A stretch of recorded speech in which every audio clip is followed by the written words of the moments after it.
Hello and welcome to the Avrum Rosensweig Show. Welcome to one of the internet's best podcasts, where we dive deep into the lives of the extraordinary and fascinating people who leave an indelible mark on our world. Join us as we explore their captivating stories, remarkable achievements, and unique perspectives that shape history and inspire generations. Get ready to embark on a journey through the lives of inspiring people unlike any other.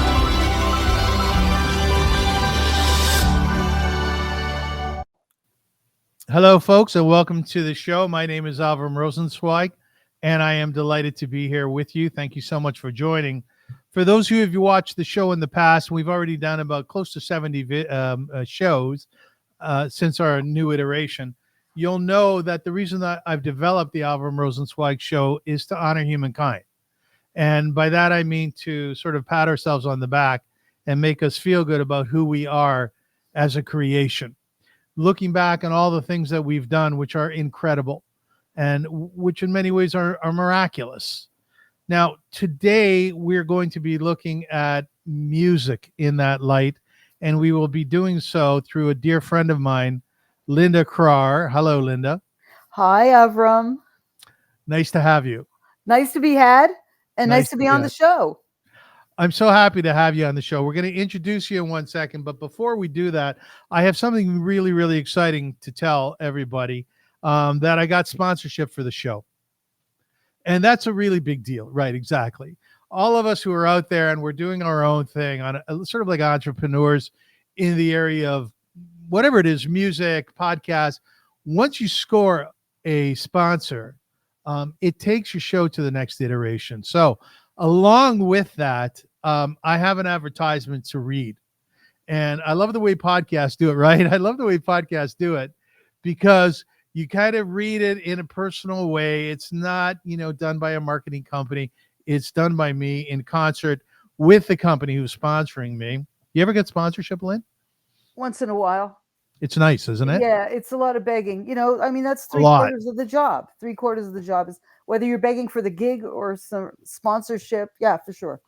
It's a lot of begging. I agree with you. That's why we're called schnorrers. Right. That's right. So listen to this.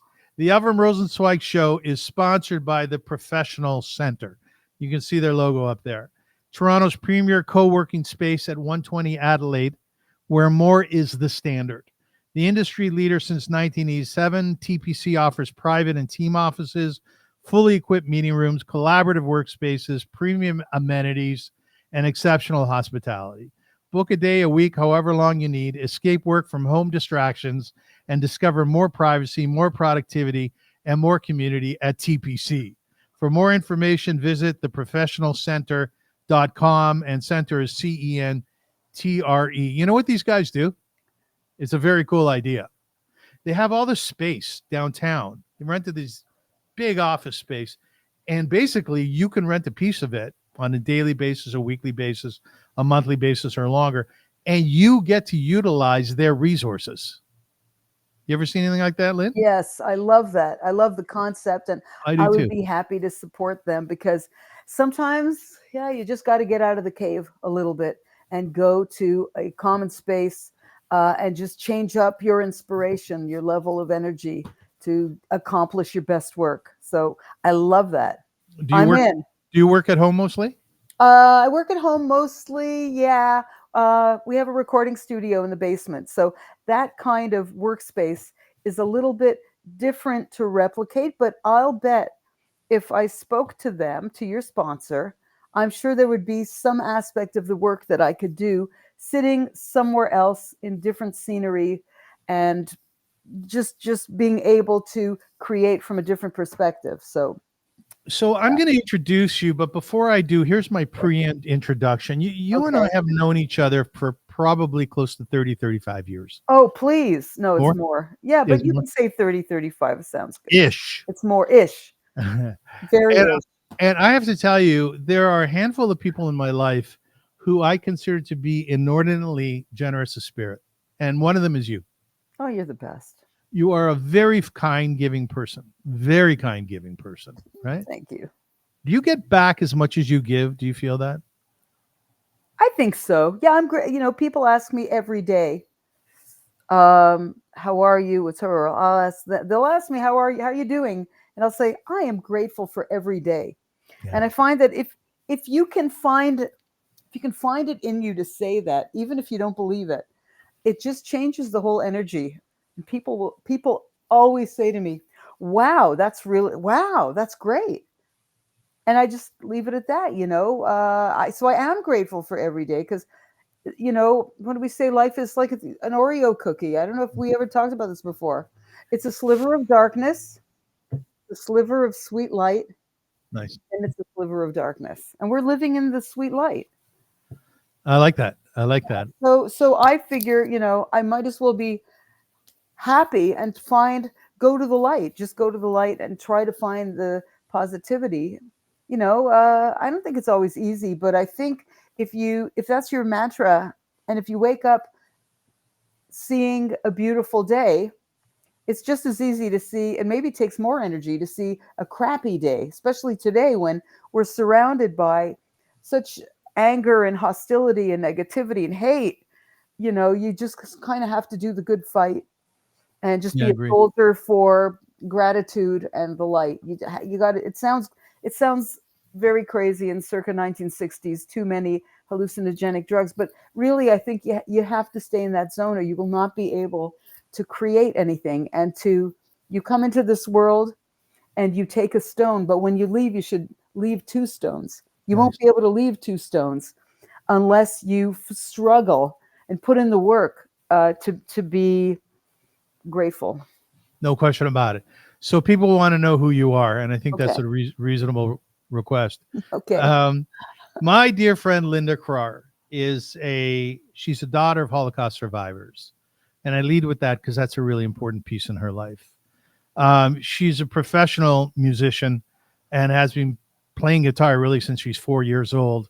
I love the stories that you tell about how the downstairs tenants introduced you to a guitar and their door was always open and you'd go Yeah. there and play regularly. Your parents weren't happy about the whole thing, but yet they got you lessons when you were 10 years old. I love that. We're Yeah. going to get to that in a second. Okay. Then we Yeah, just got there. I love those stories. She is a musician on call. She's part of a band or bands. I think a lot of musicians are part of more than one band. And she's been teaching guitar for 30 years. And she's a beautiful person who's a mom, and she is a booby, a grandmother, and a wife, and a whole lot more. So let's dive into your life, because I think what you have to tell people is highly motivational. Over the years that I've known you, I've always seen you as being a very positive person. And the thing that's difficult to understand about that is that your dad was like a real grumpy guy. He was a curmudgeon, really, right? Yeah, he was a curmudgeon, but he was also a very special guy How and was he special? very artistic, by the way. That guy with a blank pad and a pencil just drew magnificent things. Really, he was just Really? yeah, I he did not really know was. that. Yeah, he was good. He loved Italian opera. He turned me on to Mario Lanza. He died listening to Mario Lanza and Italian music. That's what he loved. And he really loved that. So And yeah, go ahead. no, that's also like at the end of his life. And, he died from being 94, but he had open heart surgery when he was 64 and had, maybe 65, I think 64, just before he retired. And he had bypass surgery, had a heart attack on the table. They closed him up. So they only did 3 bypasses, and they probably needed to do a few more than that. But, like 2 weeks later, he climbed up on a cherry tree because the cherries were coming out and he had to pick the cherries. He fell out of the tree. He was fine. So he died 30 years later from being 94, listening to his favorite music. And at the end of his life, when kind of, he had dementia. So there was a period of time where it was, rough going. It could have been rough going. But, somebody with dementia, you don't need to keep repeating to them that their spouse has passed away, because what's the point? You tell them she's in the other room. She went to the Y. She'll be back later. Anything that he can really understand. Or sometimes he thought I was the spouse. And we would sit around and I would put on music for him. It was always Italian opera.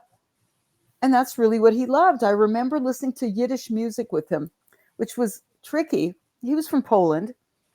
He didn't like the American, like Second Avenue Theater Yiddish songs, the weepy songs. It was not his thing. So he wanted to hear European singers who sang in Yiddish. That's what he really enjoyed.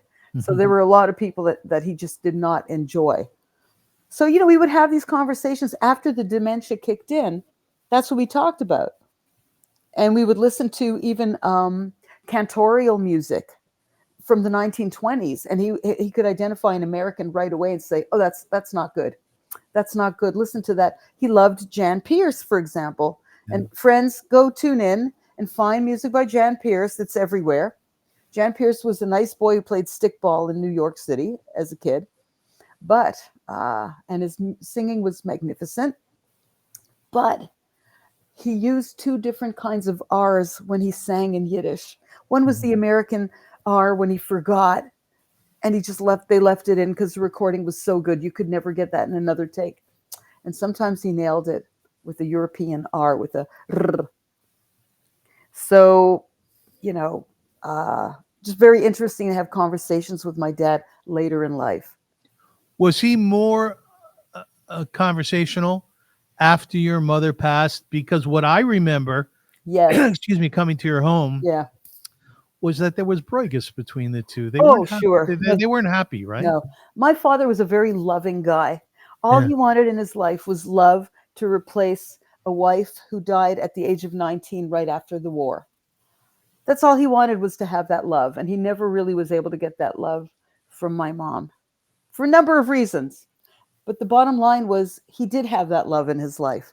And at the end of his life, we had a romance for 2.5 years after my mom passed away, where we just dug in and loved having a visit together. And he was in a home, and I would give him a little glass of schnapps or a glass of wine, loosen him up, walk him down the hallway, put him in a fresh diaper, and then we would go for lunch.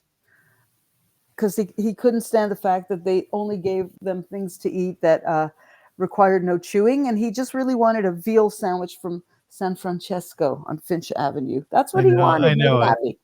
Or go to John Vince and sit when they had the restaurant, have a nice veal sandwich. Yeah. My Aunt Sylvia and I used to go there, and we would steal the bulk candies. Like she was an older, lovely human being, much nicer than myself. And she would go, dear, I don't think we should be eating those. I go, no, Aunt, they expect that we will. Don't worry about it. Did you actually change your father's diapers? I did once. Yeah, sure. Yeah. I think you have a straight line into heaven. I really do. Listen, for me to be able to enjoy him on a more ethereal level, I had to do the worldly things with him. It wasn't the worst thing in the world. And I'd say half the time, I had a girlfriend with me once who said, "You're a really good daughter that you did this." She was with me in the room. When she said that, it never really occurred to me that there was any reward involved in doing this task that would enable me to have 2 really good hours to go to Miva Me and have some kebabs and sit with this guy and have a drink and order him some whiskey, and to really be able to have a real conversation, because he just opened up after I was able to sort of get him to the place where the brain was working a little better. So, what's it like to be the daughter, the only child of Holocaust survivors? I think if you are resilient, Mom always used to say that was the one word to describe me, is stubborn and resilient. The thing that you have to do is not focus too much on your feelings. I think we're living in a society today where we are fixated on feelings. Everything's about feelings. And people are going, God bless everybody that has to do this, but people are going to therapists and talk therapy. And it's like, maybe if one did a little more and thought a little bit less, you'd be okay. At the end of the day, the tide will come in, the tide will go out. None of us are going to really matter. Mm-hmm. What's going to matter is the ride that we're on right now today. So, like, for me, to just not have to think about the things I had to do, Because I think if I really had to think about them, it would be tough. As an only child, you have to make all of the end of life decisions for your parents. And by the way, in the real scheme of things, none of us really knows if we're going to survive, right? Who's going to outlive who? We used to say in my house, you can't play God. You just don't know. It's a crapshoot. So if you think you're going to outlive somebody, you can go according to the natural order of things. So there is a roadmap for life, right? But there's no sense about the crapshoot of life that we could go before they do, right? So you just have to make sure that everything is in place so that if you have kids or other people that are in the line, this line of succession with you, make sure they're going to be okay. Like, don't burden them with all the stuff that we forgot to do. Keep a list. I keep a list, you know. So with my parents, put my head down on the pillow every night, knowing what had to be taken care of. My mother was diagnosed. My mother, the rock of the family, was diagnosed at 79 with terminal inoperable colon cancer. Mhm. And that's because she never went to a doctor in her life. And again, if you come from the community of Holocaust survivors, then you know the reality is a lot of these kids went through sexual abuse and all kinds of other abuses living in the old country around the time just before World War II, when the stress was super high. So I kind of see the red flags. I know the red flags when I see them in society, when people get angry or polarized, just can't filter anymore. And I know, and more aggressive. And the kids are going to be the first line of victimhood because they can't really defend themselves. So I think my mom, like a lot of other kids, just had a rough childhood, being exposed to that in close proximity with other relatives. And at the end of the day, it made her who she was. And the older we get, the children of survivors, I think the one thing that we have in common is we need to protect our parents.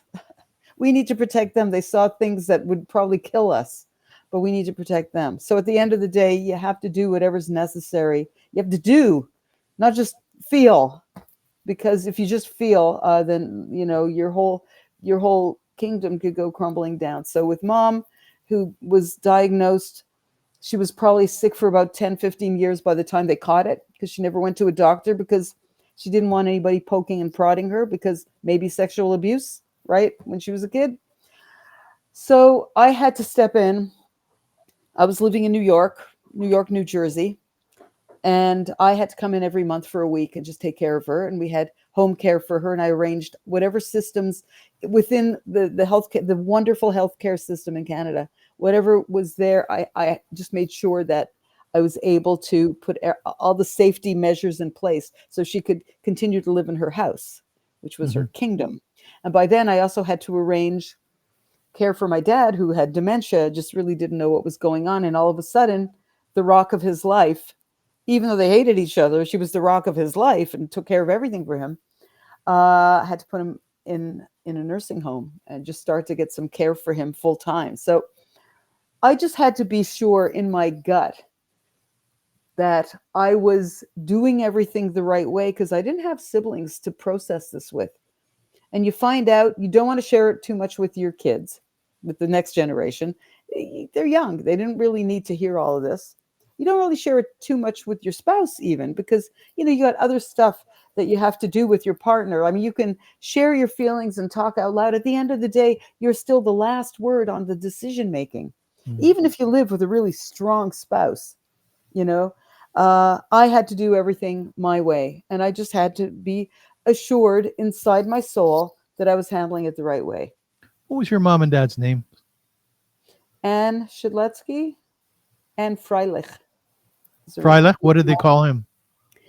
Abraham Shidletsky, Avrum, and Anne Okay, Shidletsky. lovely. Why did your dad hate your mom?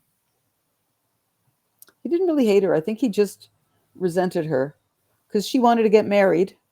When she came back from, she was in Siberia for 6 years after the war. She came back, she had nobody. Neither of them had anybody. She came home, she was 21 years old. And she met my dad, and she was given a job to work in his coat factory. He had a factory with two friends it was like a small cottage industry coat operation, because they were all from the International Ladies Garment Worker Union. Ilgwu or something Yeah, like yeah, that. yeah. Yeah. So actually, she remembered my dad. He was 11 years older than her. She remembered him from meetings of the Ilgwu at her father's house, because he was involved somewhat prominently in the local chapter. So she was kind of assigned to go and work for him when she came back, like by the Komitat, by the I guess it's the JDC, the Joint Distribution the Committee. Joint Distribution Committee. And she went to work for him. He felt sorry for her. He said, "Come here, you can come and live in my place and sleep on the couch. I'm going to make some nice clothes for you because you look terrible." And in that moment, whatever transpired between the two of them, which I'm not going to speak to right now, she said, "We have to get married." And they got married. And I actually found a marriage record in City Hall in the city of Łódź in Poland. So they did actually get married. Some people didn't. Yeah, but they did. And that's what happened. I think he really resented it because he met and married the love of his life. And then she died. It could have been of tuberculosis shortly before he ever met my mom. Once he was back in the city after being in concentration camps, mostly Auschwitz, for 6 years. And he met this girl, fell in love with her. They got married, and then she died. And then my mother came on the scene, and then my mother wanted to get married. I think that really was the resentment for his whole life. Just never forgot that. He really wasn't ready to get married. How did you manage the household in terms of the emotionality that my boss used to use that word? Like your parents, yeah, it's a great word. Your parents, I don't think they spoke to each other. No, well, they spoke. They yelled a lot. So how did you manage that? I found music. I hid. I found a great look at this. I found a great hiding place that it was a sanctuary that just enabled, and my parents loved music. So there was a great record collection in that. So I was able to feel safe, like I was going to live forever and be safe and sound. That was my place. And that worked for you? Yeah. Oh yeah. Hell yeah. Were you frightened as a child? No. You were not. I was mad at them. Like, they were yelling a lot. Like, they yelled a lot. But not frightened? No. Oh, heck no. No. Yeah, the reason I asked that is because there was a lot of yelling in our house, and it scared the shit out of me. Really? Wow. Yeah, it scared the crap out of me, yeah. You should have come over to my house. I would have put some records I on. did later on. I used to fall I know, asleep right? at your You house. did. Yes, you did. I've been just doing a little bit of reading on children of Holocaust survivors, and there's a paragraph that really I found very compelling. Children of such survivors have an intense need to act as redeemers for their parents. Yeah, there it is. What does that mean? What does that mean? You don't want to tell them too much bad stuff from the outside world. You need to protect them. Even though, like I say, they've seen horrible things that none of us should ever see, you still have a need to protect them, and just make sure that they're going to be okay. And did you do that well? I think so. Yeah, I think so. I think it was kind of an innate response to their aging and to their end of life situations. Yeah. Where my father had a beautiful death. We should only have the beautiful death that my dad had. How so? Surrounded by people that he loved, surrounded by people that loved me. He was able to shake hands with all the guys who came in to see him. I gave him a grape lollipop, ice pop. He was so happy. And he just was happy. We just gave him a beautiful, beautiful life. Did you play music for him when he was passing away? No, we just played it on my little teeny tiny speakers this big. Just all Italian music all the time. Yeah, I think it was all Italian music at that point. Children of survivors evidence problems with communication and identity conflicts. They found a higher frequency of separation anxiety and guilt in children of survivors. Do you feel a large amount of guilt in life? No, Oh, you don't. No, no, no. I told you, my mom said it right. Resilient. I did whatever was necessary just to not feel guilt. Guilt is like a horrible thing. Tell me, Lynn, do you surprise yourself? No, Did you at some point? not really. Listen, there's a question that's asked is, are all, this is a bit dramatic, but put my question in context. Are all Holocaust survivors bad parents? That question is asked. No. Oh, heck no. No. I think Were your yeah. parents good parents, bad parents? What were they? Oh, they were great parents. Listen, my mother kind of was ambivalent about me getting involved with music. She came from a family that there was a lot of music in the family. And turns out my dad's whole family, like all of the descendants, they're all musicians. There's PhDs in music, and there's all kinds of them from all different levels, actors, all kinds of people that later I found out everybody's in the performing arts. So that was cool with my dad. My dad was like, he kind of went along with anything my mother said. But my mother was like, you should be a lawyer. You would be such a good lawyer. Why don't you just go and study law? You really have it in you to do this.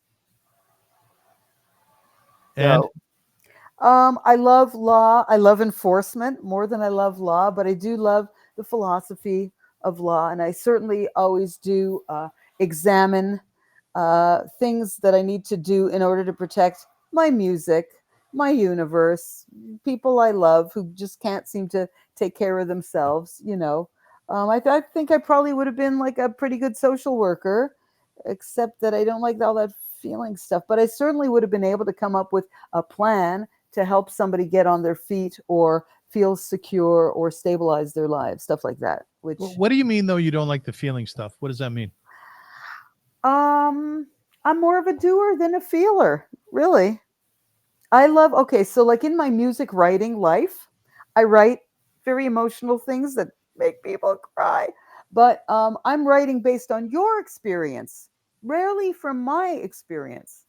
I'm better to channel something that I hear from somebody else and seem more empathetic than I am to just share the horrible, miserable sadness of my life, because I just am in complete denial that there's any of that in my life. When do you become most emotional?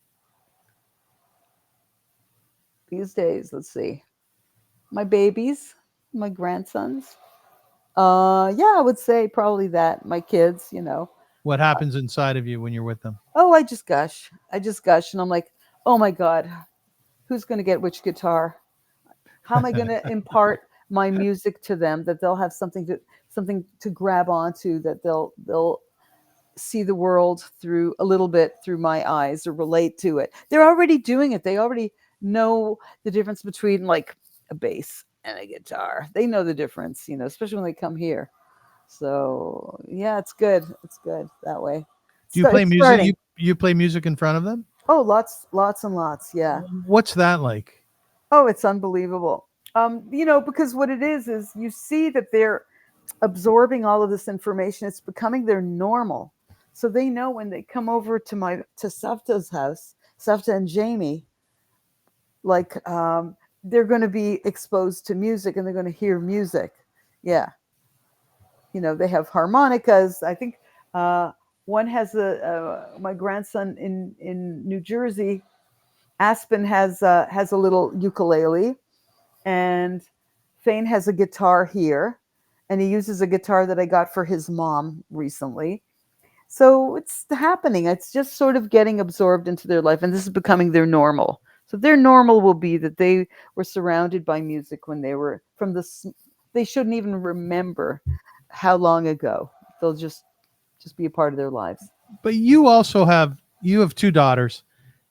Did you love that part of life too, raising your girls?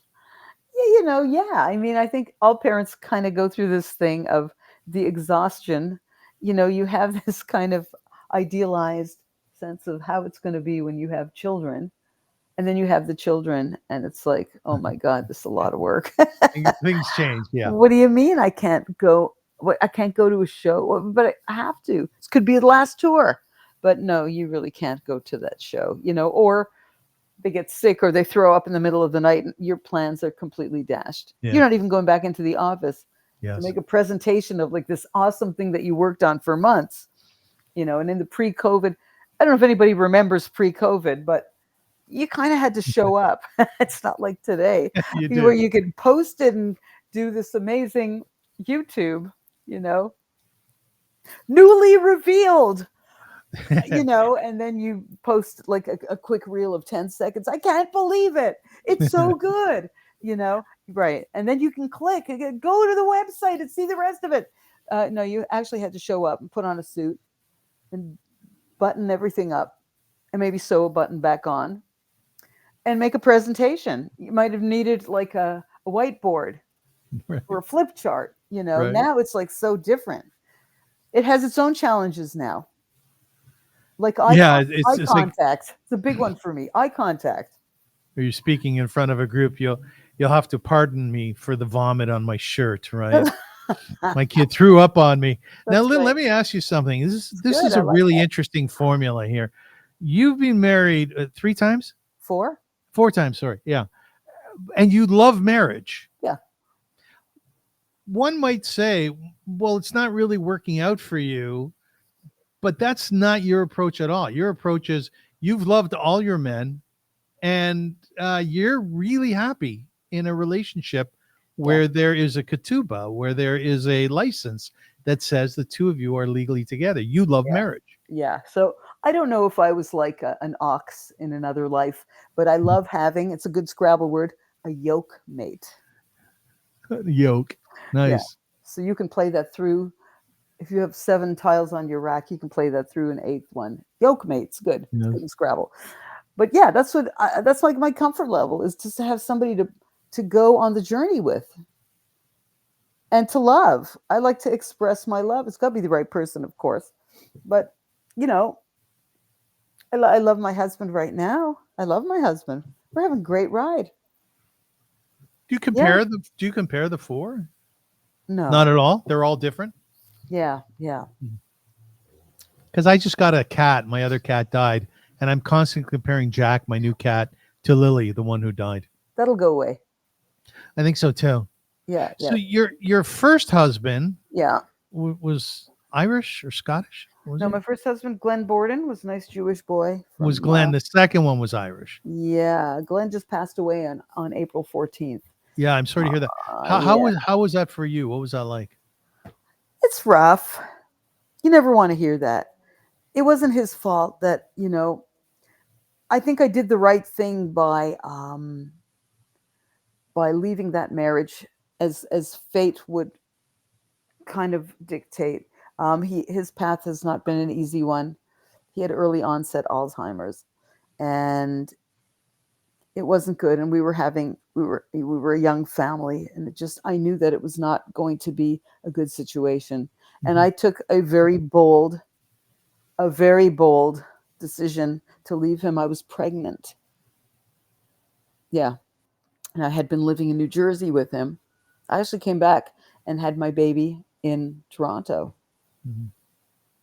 So, I'm not going to say that was an easy time. That was really a rough time. But in my soul, I knew I was doing the right thing. When you lost Glenn, did you lose a soulmate at that time? No, I think that my perception of what could be was different from the reality of what was. So I'm pretty sure that he saw the marriage in a completely different way than I did. I think that I saw how it should be and where it was going to go. And, I was very ambitious. He was not that guy. He just organically was not an ambitious person, was not ever going to be able to be that ambitious, have a vision. He was a brilliant, brilliant musician. He was so good, but he didn't have all the other aspects to enable him to be successful. So, but the 4 men you've been with, your husbands, are they all your soulmates? And that's a great question. Yeah, I think so. Yeah, I think so. So when Glenn died, did you sort of go into a corner a little bit and lick your wounds? Were you saddened?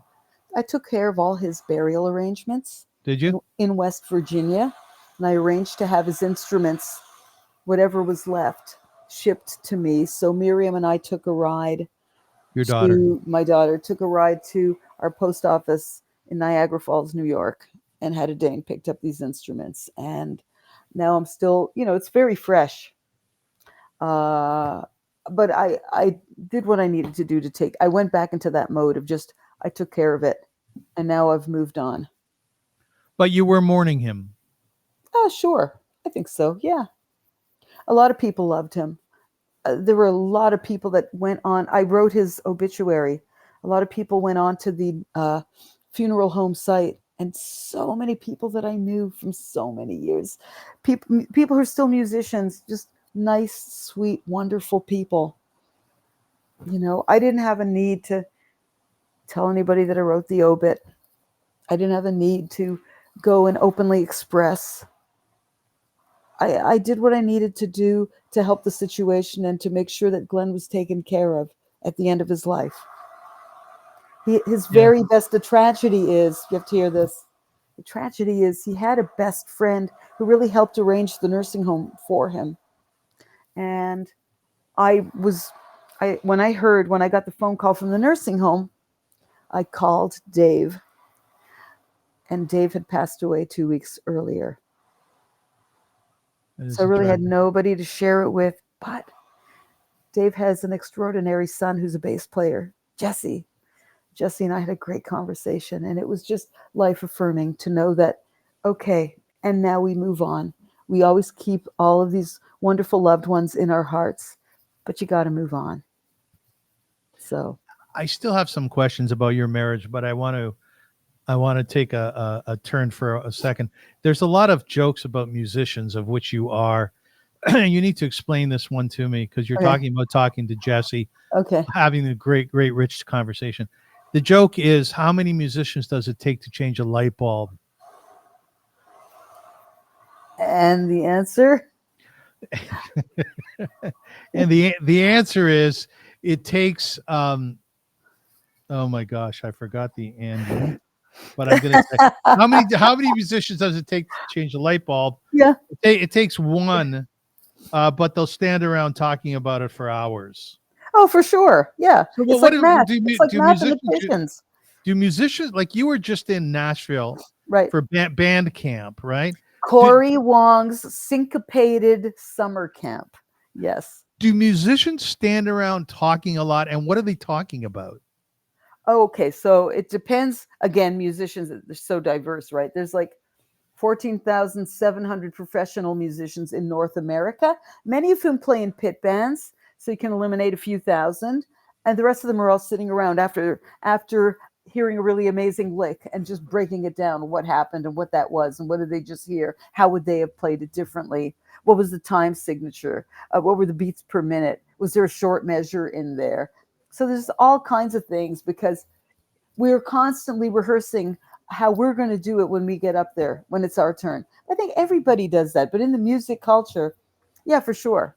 Like the big centerpiece of Corey Wong's band camp was Joe Dart, the bass player. Look him up, Joe Dart, easy to remember. His grandfather was Israel Baker. And if you ever saw the movie Psycho and you heard the dit, dit, dit staccato in the shower, that's Israel Baker on the violin. So Joe Dart is his grandson. It should be shocking to nobody that this 33-year-old guy is this extraordinary, profoundly awesome, world-renowned bass player that everybody is talking about, has his own signature model bass now. So many varieties of it, and it's going to continue. So the centerpiece of Corey Wong's Bandcamp. So Corey Wong kind of embodies the Minneapolis sound of Prince. So if you look above my head, you see guitar with a stripe that I'm pointing to. That's the Hohner Mad Cat guitar like Prince used. And that really gave the world that sound, that funky sound. This was Funk Camp.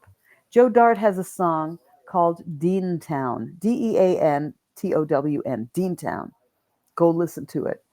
This not only was this the centerpiece piece of the week for all the bass players. Of 220 of us, at least 3/4 played the bass, and easily almost a half of us were bass players. And Joe Dart ran some, as all of the musicians from Wolfpack who were there ran workshops and sessions where you had a chance to sit at the hem of the garment of these magnificent masters who were imparting their wisdoms, and ask them questions and have them demonstrate. And they would call people up to give demonstrations of how to play certain kinds of music. It was really something, right? It just made the lives of all of these guys.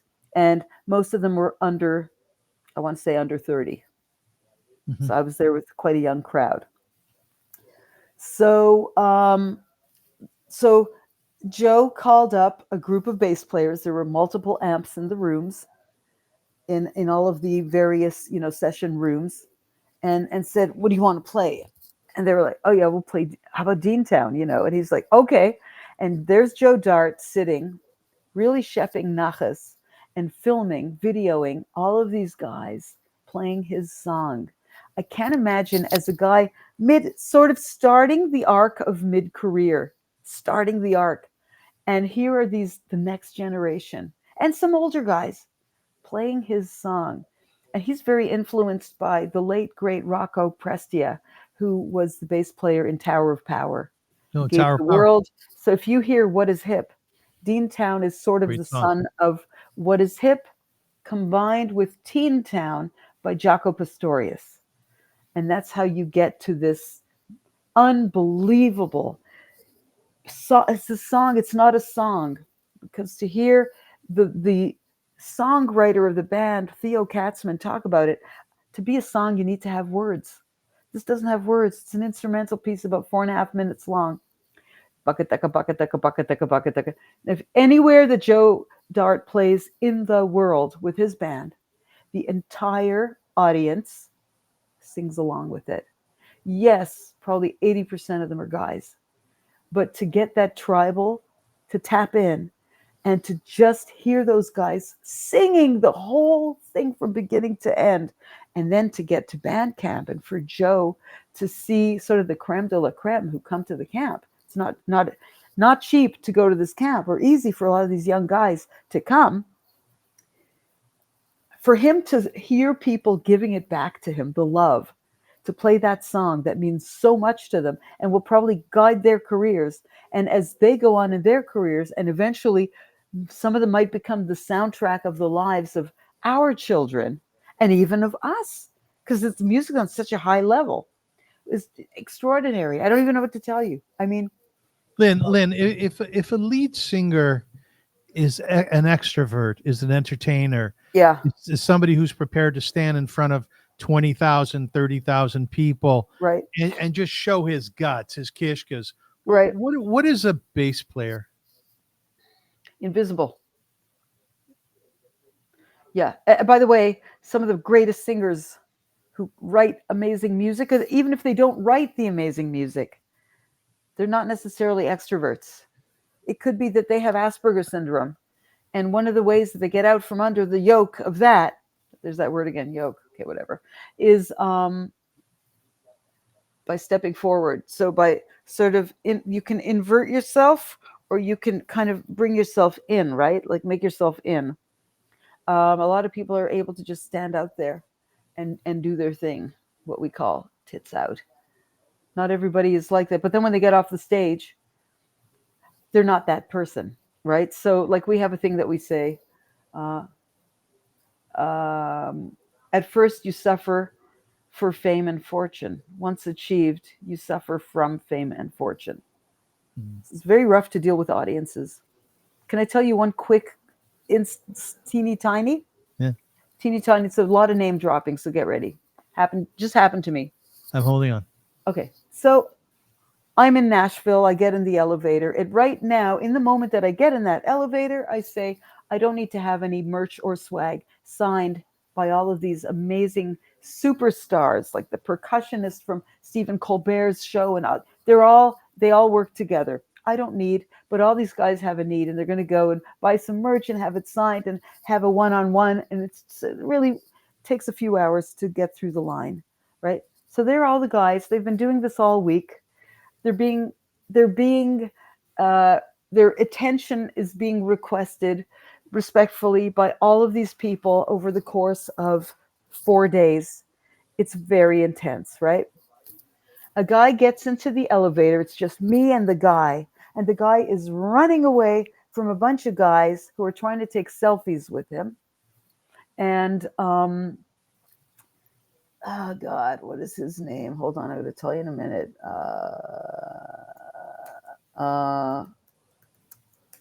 No, hold on. It's a very real moment. It's a very real moment. Okay. Two singers. Yeah. Okay, fine. Yes. Okay. I'll just tell you his last name and you can all figure it out. I get in the elevator. I'm with a guy. He's got dyed blonde hair, about down to there, probably in our age group. He's escaping from all these wonderful young guys. He gets in the elevator. He looks at me like, oh no. And I said, listen, they're not interested in you. Don't worry. You're safe. You're fine. He goes, I just came from a 3-hour meet and greet. And I'm thinking to myself, a 3-hour, dude, bruh, a 3-hour meet and greet. Do you know what these guys are doing? You should want to sit at the hem of the garment of Corey Wong and ask him what this week has been like and what his career path right now is like. He's a guy, he's sort of on the other side of 35, Corey Wong, and he's out there doing this all the time. This guy is kind of more at the sort of the end of the arc of his career, and he's looking at me like, and I said, don't worry, I don't. God bless you. I'm glad that you did this meet and greet. He gets out of the elevator. His name is Cantrell. He's the lead singer of Alice in Chains. Mm-hmm. So he had a gig in town, and obviously he was exhausted. So a day later, I'm in Buffalo, going to see May Pang, who was the assistant to Yoko Ono and John Lennon, has a documentary out right now about her love story with John Lennon. It's a beautiful documentary. It's available for streaming. And she had a photographic exhibit at a fantastic art gallery called Revolution in Buffalo. So she's a good friend. We're going to be in Liverpool in about a week and a half together. And we play at her parties, and we're very, very close friends. And she goes, 3-hour meet and greet. And I tell her the story. She says, 3 hours. She goes, I'm doing these all day long, from mid-morning until evening, every day when I'm at these shows. 3 hours, that's nothing. Mm-hmm. So I think it's just a question of your perspective. And clearly the guy that got in the elevator with me, who everybody knows, is an introvert.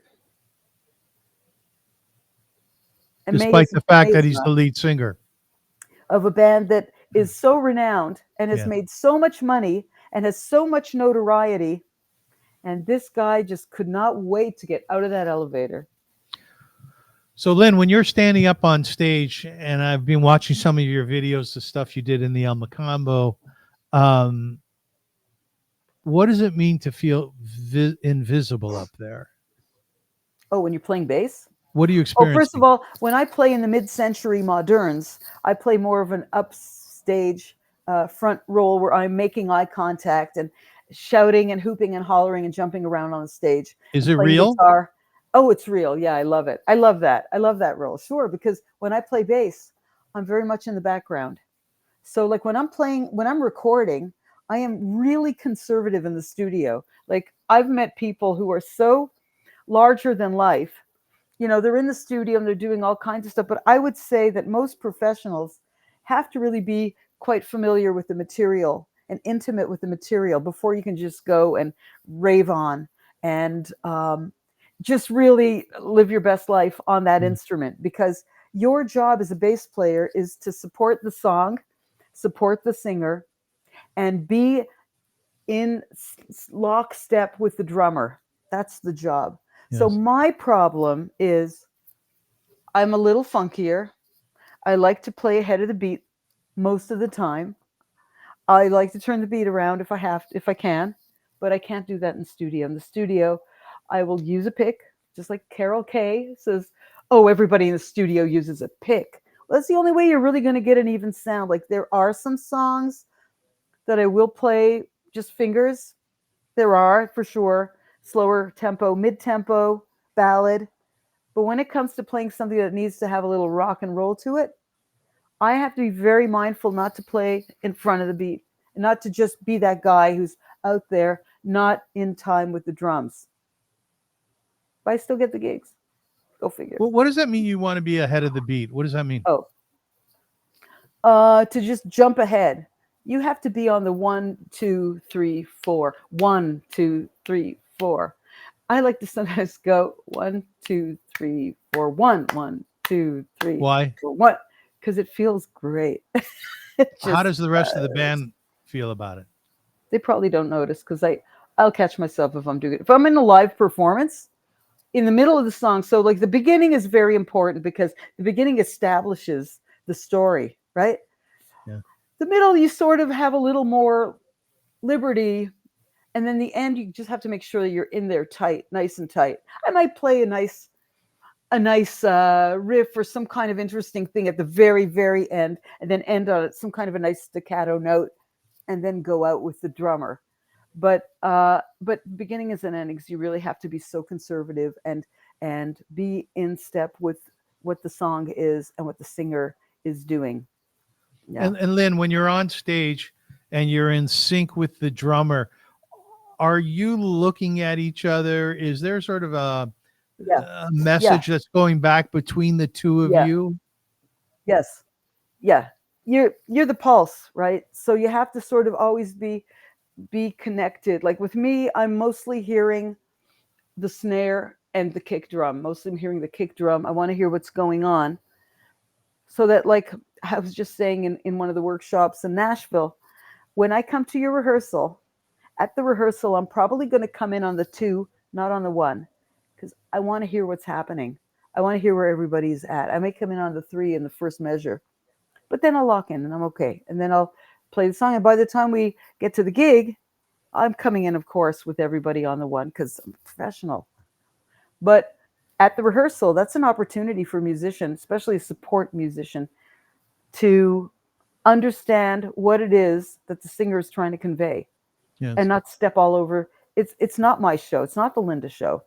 It's band X, singer X. It's I'm living their dream. I'm helping them channel their dream.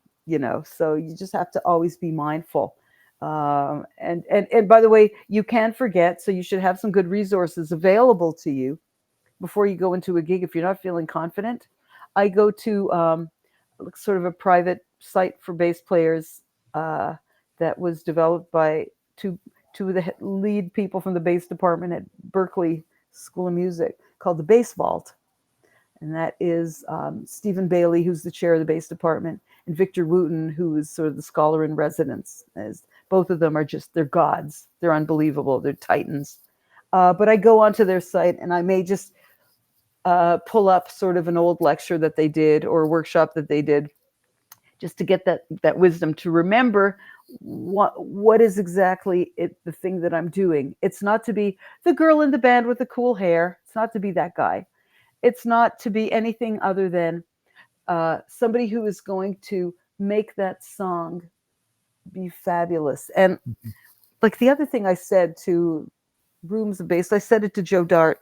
I said, when you're playing, especially in a cover band, like I play in original projects also, but when you're in a cover band, if there's 40 songs on the set list, you're probably playing, you're channeling 40 different bass players who recorded those things. And we all of us, I don't care how old you are, you could be from the death of MTV era, you could be from the 90s, the 2000s. When you hear that song, when you listen to Joe Dart play Deantown, it has to be the way Joe intended it to be. So, and I asked the room, I said, okay, I'll give you an example. You're listening to A hunk of burning love. Ooh, Elvis Presley. Who's that bass player? Who is that guy? Tell me about that bass player. If you're listening to Green-eyed lady, or Brown Eyed Girl, right? brown-eyed girl. Who's that bass player? Mhm. What's their story? What can you tell us about them? So probably 9 times out of 10, unless they are sort of from the like from the pantheon of the greats who made a career of being the greats, you probably don't know who they are. You don't know their story. They're listed on the personnel list on Wikipedia. We have more access now than any time. I said, that's your homework, guys. Go and find out. Just check those 2 songs and then understand, as somebody working in a cover band or working in a pit playing other people's music, try to understand, try to find the ones that really stick out to you, because we really are riding on their shoulders, and we really have to understand what their musical life was like, so that we can understand what they brought to that song that made that song go to the top 10, the top 3, even It's if we like don't know their names. it's like studying Talmud, Yeah, and you do a little research into who the Amoraim were, the Tanoim, the men who wrote the Talmud, and you find that's out right. fascinating things about their lives, Right. who they were, and then their ideas start to make more sense. Exactly right. That's right. Lynn, is Exactly there right. any room for rebelliousness when you're playing with the band on stage? Is there any fuck you in there or no? No. You gotta be on the same page. Like, you can have differences with people. It may be the last gig you'll ever do with them. But No, I when don't you mean come, emotional yeah, differences. I mean, yeah. you have a little rebelliousness in you. You always have, right? Oh yeah, But for sure. but there's no room for that when you're playing with a band. Oh no. You have to be one blob. You gotta be the blob. You got to be the blob. But are there any times where a musician will say, "I just want to play a riff right here. Like I want to show my Oh, goods, for my sure. wares." Yeah. Yeah, I think if you read the room right, if you read your band leader, if you read the audience, and you know there's an opportunity for you to take a little liberty for 8 measures, yeah, I think you should go for it, because, that's the creative aspect of all of this. But if you're playing a program that's totally locked in, Yeah. like, I don't think if you go see John Fogerty, who's kind of like the show of the year right now, this man is almost 80 years old. I don't think there's any room other than what he tells you where you're going to put your solo. I don't think you should be. I think you just need to back off.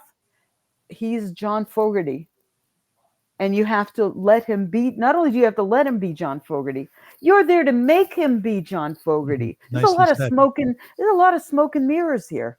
Mhm. So you have to, respect and kiss the ring, but you're making that ring. You're making the reason people are coming to those shows is because you are elevating that guy. That whoever it is, can be John Fogerty, can be Bruce Springsteen. You're elevating him. Can you imagine if Bruce Springsteen had a crap band? You Yeah. can't imagine it, right? Because it will No. never happen. Because when he gets up there and wants to deliver what he wants to deliver, your job is to make him deliver that. Are you always a good girl when you're playing, or do you ever get yelled at? No, no. I've never been yelled at. I've never been fired from a gig. Never. No. I have a gig Can you coming up on the 17th. Got to behave myself. No. Never. Yeah. can you explain the soul of bass guitar to us? When one listens to lead guitarist, Yes. Derek Trucks, let's say, and you watch Right. him flying up and down his neck on his SG, it's Right. magnificent, and you feel like you're going on a very long journey, but a very intimate time sitting in Right. front of a fireplace with someone. That's It's a right. whole combination of Yeah. feelings and thoughts and experiences. Where Yeah. I watch bass guitarists, and there are songs that are very complex, which will only demand maybe 5 or 6 or 7 or 8 places on the neck.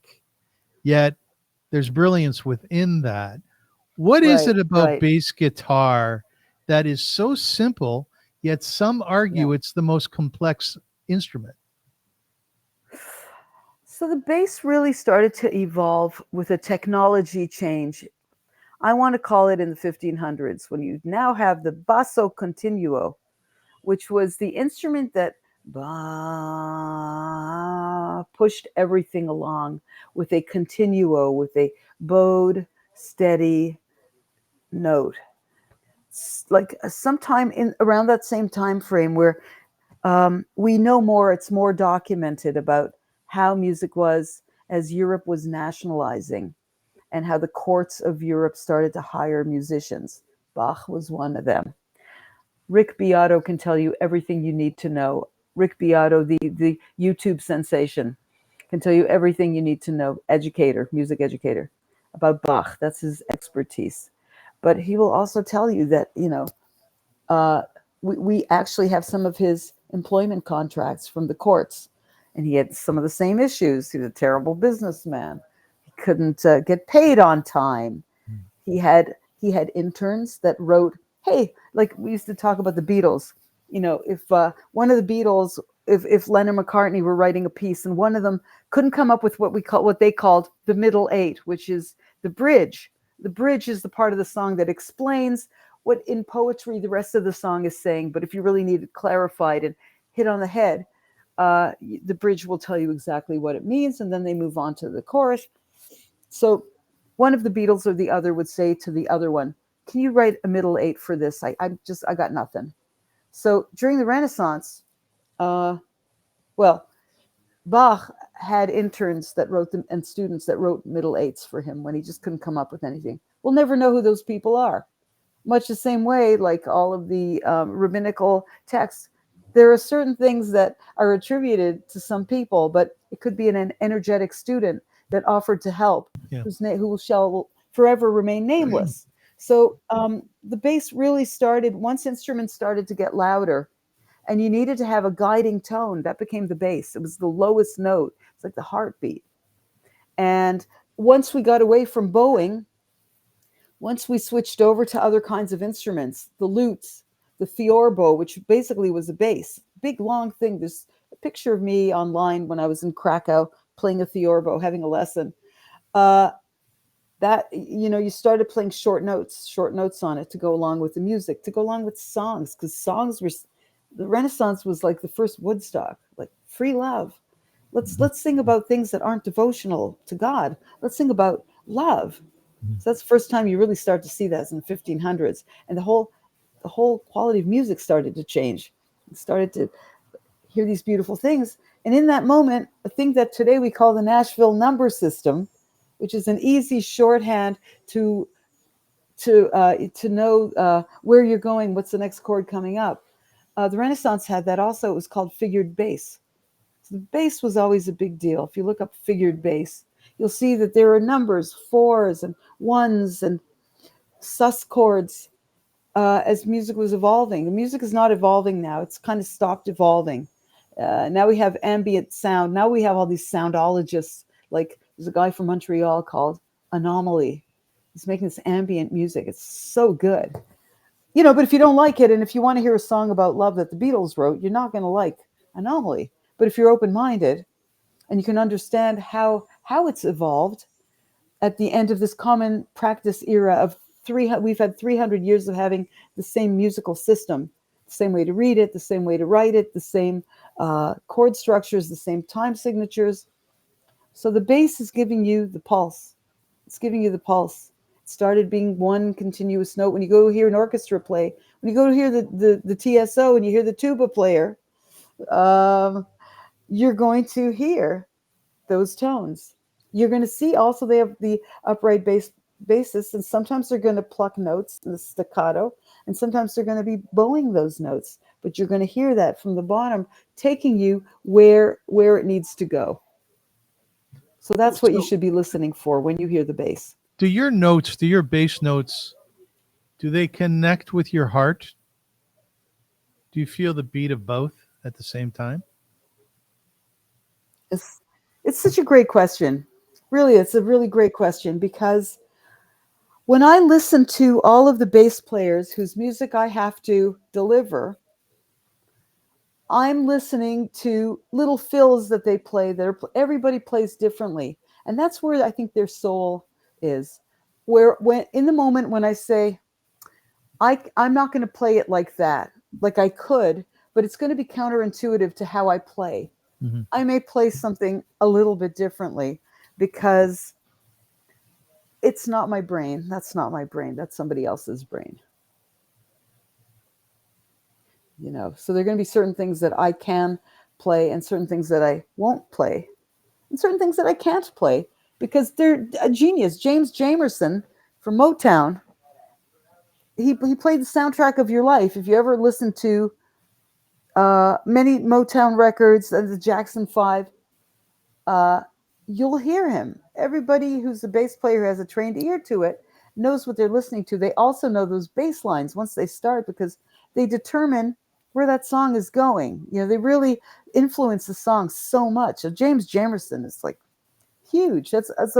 He is a huge topic of conversation, whether you are 17 years old or whether you're 77 years old. They're still talking about him. Played with one finger, played very delicious riffs. No. How deeply do you go inside of yourself when you're playing? Do you ever get what some people might call lost? You open your eyes and you go, oh shit, there's a crowd in front of me. No, no. I get too much to think about. Whether it's playing the notes right, playing them and feeling like you're bringing your A game. You have to always bring your A game. You can't do that if you sort of start hallucinating on stage. Close your eyes. Just can't do it. Right. Yeah. You ever see musicians getting lost up there? More in a jam situation. Like that's really where you should be doing that. Because when it comes time for a performance, it is still, you have to always be mindful of your audience. They may not have come to hear you play. They may have come for another reason. You may not be that reason. You better be okay with that. So musicians whose eyes are open versus those who are closed. I've watched a lot of Nina Simone. Sure. And I think she keeps her eyes open. Whereas Eric Clapton is a closed eye guy. Well, what's the difference between the two? Is there a difference? Yeah, I think Nina Simone had so many layers and textures when she played. She just really had to be more cognizant of what she was playing. She was she's going down. She's one for the books. Eric Clapton plays with these three fingers, never uses a pinky, basically plays the same shapes and their signature shapes. And props to him. He invented that. Really, he gave that to people that for some reason, that's what they wanted. He figured the way to give them what they wanted and to make that be bread in his mouth every day for the rest of his life. Mm-hmm. God bless. So I think that he can go deep because he's playing fewer notes and in less part. I know that he'll look down if he needs to adjust or if he needs to change a position or something. You just want to make sure you get there in time, of course. But I think that she was much more aware because when you're sitting at a keyboard basically is a computer playing music. It's a computer, with 88 keys that are all in a row all over the neck, like they're everywhere. Can you play us a song? I could. Would you? I had a pick here somewhere. I don't know if I have a pick anymore. What would you like me to play? Something really stirring and touching. Something that moves us a lot. So we have the holiday of Tisha B'Av tonight. It's a sad holiday. I know, right? I know. Yeah. I have a project that we've worked on that we're recording. We're almost finished. We're getting ready to master it. And we have a recording studio called Audio Lux. And we did everything here and it came out so good. I have to say, I probably won't remember my words. Are you okay with that if I don't remember my words? Forget them. Forget them? Whatever you want. I just want to hear you play. Okay. Let me see. I don't know if I can even find them here. I love your glasses. Thank you so much. Eye Bobs. They're really pink. Yeah, they're good. Actually, what I do is I send them back to Minneapolis every so often and replace the lenses. So whatever it says here, like whatever strength they are, it's not accurate anymore. I didn't really consider that. So now I have no idea. They have the records. Anyways, shout out to iBob. Shout out. And you just don't dye your hair, right? I don't dye my hair. You just let it grow out. I let it grow out. I used to dye my hair. And then I'm just grabbing a pick. And then I sort of I got tired of it, and it hurts. I don't know why people do that. Well, they do that because I think some people do it. And it's really beautiful, you know. How old are you now, Lynn? 65. You look amazing. Really? Oh, Yeah, you look shucks, fun. Don't people tell you that? You look great. they probably do, and I try not to listen too much. You look very hot. Very hot. Thanks.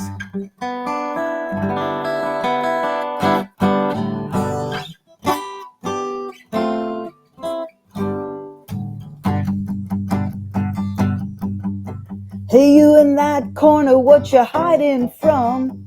I just know that I gotta hang on. Are you scared of me, or are we scared of them? I just know that I gotta hang on. I'm so tired of this big old world. I just know that I gotta hang on. It's just too much business for this little girl. I just know that I gotta hang on. Sometimes I wonder if there's hope for me. I ain't blind, but I know I can see. I just know that I gotta hang on. I just know that I gotta hang on. I just know that I gotta hang on. I just know that I gotta hang on. I'll take to the last verse.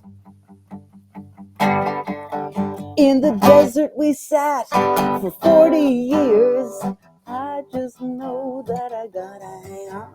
In Africa we shed millions of tears.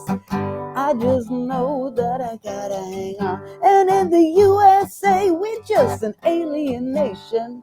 I just know that I gotta hang on. But someday soon we shall overcome. I just know that I gotta hang on. Sometimes I wonder if there's hope for me. I ain't blind, but I know I can see. Everybody together. I just know that I gotta hang on. I just know that I gotta hang on. I just know that I gotta hang on. I just know that I gotta hang on. That's it. That's beautiful. Thank you. So wait, you wrote that? You wrote that? Yeah. I wrote it, and then Jamie kind of did a different arrangement. Jamie, my husband, Jamie Valentine, and we have really such a good creative relationship together, where I'll come up with something, and then he'll come up with another component to it, and then I'll want to hear how it's going to sound with that, because I'm never married to anything that I compose. It's like having a lump of clay, and if he wants to go like that to it and it comes out better, great. You know, if it doesn't, you just pat it back down, whatever, nothing lost. I have so many questions to you. We're gonna have to do a part 2 to this, but just a quick question I have to ask: are you a lyrics person first, or are you the music person first? Depends. So I just had accepted. I'm so excited about this. Really, today, yesterday, we wrote a jingle for a program for a Jewish facility in Krakow, which I'm not going to talk about yet. When the time comes, I don't know if there's an embargo, so I just don't want to blow it. But they told me what the concept was. I knew right away what it was going to sound like. I sat literally at the computer and did one pass at a lyric, and pretty much that's it.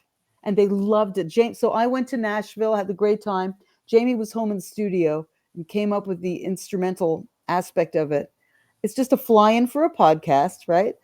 And I heard it and I went crazy. I said, oh my God, you know, there's always a chance that somebody's going to reject. A client can always reject you if it's not their vision, right? Yes.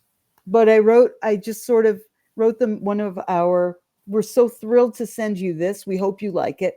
Sent it, and they were just blown away. They're so happy. So it's going to be the intro and the theme song for a podcast. We're very excited. Mazel tov. Congratulations. Thank you. So yeah, lyrics. Yeah. Oh, you want to hear, how much time do we have? I'm going to tell you one story, because maybe this will help. We have hours. So I'll tell you one thing that may help people that are tuning in, that are looking for inspiration to do if they're writing lyrics. 2 Christmases ago, I started getting all of these emails. Like it must have been like maybe the 24th, I'm thinking, of December, right? Like right before Christmas, these very sort of frantic subject lines in, I wonder if I have it here. No, I think it's down. It's okay. I know exactly. Subject lines, last chance, get it now, last 2 remaining. Don't let this go by. So I was in Manhattan, and for each one of those, I freestyled a poem. I was walking down the street and I just did a voice memo and I freestyled a poem for each one. And I visualized when it came in, last 2 remaining, I knew that was going to be a country song about 2 people sitting in a bar at the end of the night and they don't know each other and it's closing time and what's going to happen now. So I saw that story. I wrote that song, last 2 remaining. Then I went to AI. And I took my poem and I said, here's what I want. It's got to have couplets like this. It's got to have a tag. It's got to have a chorus. It's got to have a pre-chorus. It's got to have an ending. And it came up with stuff based on, I said, rewrite this. The rewrites were terrible. So I used my own stuff every time, but it was cool to see how AI came up with stuff. So I did 12 of those. And one of them is called Hey Devil. Where do I sign? Because the subject line is where do I sign? And right away, I visualized the Lower East Side of New York, circa the era of Rent, and when all these CBGBs were happening, and it was about a girl who bumps into her old lover years later, and he signed a deal with the devil a long time ago, and now he's crying at the H Mart because he can't afford ramen. I bet you didn't see that one coming. And I just wrote a whole song around, hey devil, da da da da da. I'm ready to make my deal. I'm ready to make my deal with you. So you can find inspiration like anywhere. For me, if I'm walking and I see something inspiring or hear something, I'm going to freestyle some prose. Yes. And then I'm going to take that and and it doesn't take long for me. I can do it in an hour. And then when we go into the studio, it's time to sit down and really play it through. Sometimes you're going to have to tweak in order to fit the music. So like we did, the last one is we did a song that I wrote called When I Get Through With You. And the concept was, it's a girl, she's sitting on the deck of a cruise ship with a drink with an umbrella in her drink. And what is her life? Her life is, I'm going to eat a malted sundae, going to eat it till it's Monday. Every day will be a fun day when I get through with you. Ooh. And there's a gospel chorus, when I get through with you. And that's the song, and we kind of juxtaposed it against a song that had Snoop Dogg in it. I'm trying to remember who the artist was. Kelly, I can't remember. Anyway, so we just wanted to see how a video would go with it. And it was like, yeah, this is the song. We hired the very best top guys in Toronto, saxophone, John Panchishan, the Fishin musician, on saxophone. He came into the studio, and then we sent the track out to Dennis Keldy, one of the great keyboard players of Toronto, really of Canada, and they gave us gold, and we put the song together. It's so good. So we're going to be releasing our stuff on Spotify and on all the platforms as soon as they're mastered. They're just so good. I could not tell you. You know what? You're really lucky because you're like the little girl who's able to dress up in different outfits every day. Like there's a piece written about you when you were playing reggae in Israel. Nice. When you're playing reggae in Israel, and some of the media came out against you because you were throwing in some country licks. Yeah, and I thought that's pretty cool. It. Right. And guess what? Detractors and haters, that's what reggae is. It has country licks. If you don't know that, what rock were you hiding under? But I just went and blasted away. And guess what? I got the gig. Okay. They gave me the gig. Af al pi chen, even though they gave me that gig. Yeah. In Israel at the Tel Aviv Museum. Yeah. We talked about virtual reality. I use virtual reality quite a bit. I quite enjoy it to tweak things or to come up with ideas and questions. Sure. Yeah. I asked virtual reality today to write a poem about humankind and what we have created throughout history. And I just want to read you a little bit of it. Is that Sure, all right? please. Yeah. In the dawn of time when stars were young and bright, we stood upon the edge of endless night. With hands of clay and hearts of fire gleam, we wove the fabric of a shared dream. From whispered winds and ancient valley folds, we shaped the earth with stories bold. In caves' dark cradle with flickering light, our ancestors painted tales of day and of night. Through tangled vines of ages we have grown, from humble seats to towers of stone. The great walls rise, the pyramids embrace, in every structure echoes of our race. With ink and quill, our thoughts took flight, on parchment soft, in boundless night. We charted stars and penned our hopes and fears in sonnets, treaties, and the shedding of tears. From Gutenberg's press to the silicon spark, we built new worlds, ignited the dark. In each invention, each discovery crest, lies the spirit of humanity, forever blessed. And this one's for you. In every song that soothes the restless heart, in every play where shadows start, our voices blend in harmony embrace to celebrate our shared and wondrous place. Wow. How great are we, humankind? Grateful for every day, bro. Every single day. Every day. Grateful. Yeah. Every day. Can't be Lynn, any other way. I wanted to ask you about two of your other husbands. I wanted to dive a little bit more into your music. Sure. But you know something, we'll save it for a second interview. You're a great interviewee, by the way. You really are. Well, you're a storyteller. Interviewer. Yeah. Thank you. Like you. Thank you. Thank you. You're a wonderful storyteller. But I want to remind everybody that I have a sponsor for my show. And I want to tell you about what they do. The Avrum Rosensweig show is sponsored by The Professional Center. You'll see their logo up in the corner. Toronto's leading co-working space where excellence is the norm. From private sunlit offices to fully equipped meeting rooms, their spaces are designed to allow you to focus and get to work. At TPC, they combine high-end amenities with unparalleled service, ensuring your office experience meets the highest standards, the highest. Discover why TPC offers more sophistication, more privacy, and more opportunities to grow. For more information, visit theprofessionalcenter.com. And guess what? If you mention Avrum, A-V-R-U-M, you'll get 10% off private offices and meeting rooms. So that's the score. Thank you for sponsoring me, guys. We're really grateful. Were you going to give me some background music there? I was thinking about it. I just got. You know what always interests me about you is you're not really into the blues so much. That always surprised me. Jazz, you are. Yeah.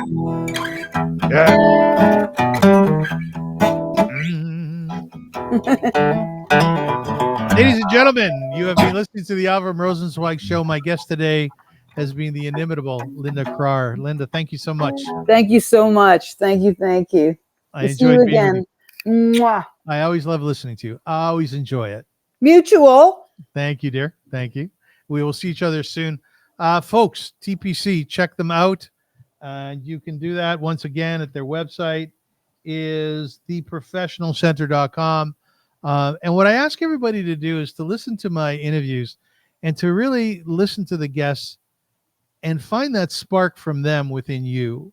A lot of people I speak with, even no matter when in life, they find it very difficult to sort of hit their stride. And I have to tell you something, as someone who has hit my stride a few times in life, there is nothing greater than being who you're supposed to be. Right, Lynn? Oh, yeah. Nothing greater, right? No. So listen to this interview and take out of what Lynda had to say and apply it to your own life. The tenacity, the learning. What I love about Lynda is that, and I was going to ask you a question, what's the latest thing you learned about bass guitar? Because I know you're learning all the time. So answer my question. What's the latest thing? Stay on my path. Listen to my inner voice. Show up on time. It's a big deal. Yeah, if you're on time, you're late. If you're late, you're fired. But wear a suit. Dress up. So you really, that's the most important thing is be a team player. Show up on time. Listen to everything before you add your voice. and be in touch with your inner voice. Know when to say yes to a gig, know when to say no to a gig. Do you say no very often? I do sometimes. Do you? Why? If it's not my thing, if I can't deliver what they're going to need, there's no point in me taking up real estate, precious real estate in somebody's life on a stage when somebody else is better suited to do that job. Damn, you're professional. Ladies and gentlemen, I want to end the show with a blessing for the hostages. May the one who blessed our ancestors, Abraham, Isaac, and Jacob, Sarah, Rebecca, Rachel, and Leah, bless, preserve, and protect the captives and missing soldiers of the citizens of Israel and the Israel Defense Forces. May God rescue them from captivity and speedily restore them in peace in the merit of the prayers of this holy congregation who pray for them. May the Holy One, blessed be God, show them mercy, increase their strength, remove their pain, and send them a recovery of body and spirit. May God return them to the bosom of their family swiftly and soon. And let us all say amen. Amen. Thanks for joining us. We'll see you again soon. If you're fasting on Tisha B'Av, have a good one. Have an easy fast. And thank you for being part of this. Sei gesund. Sei gesund. Yeah, sei gesund. Good way to end. Yeah, It's Yiddish. Perfect. What does sei gesund mean, Lynda? It means the same as sei gesund for those who aren't Galicianers or Polishes. And what does that mean? It means be well. That's it. Be well. Yeah. Yes. Thanks for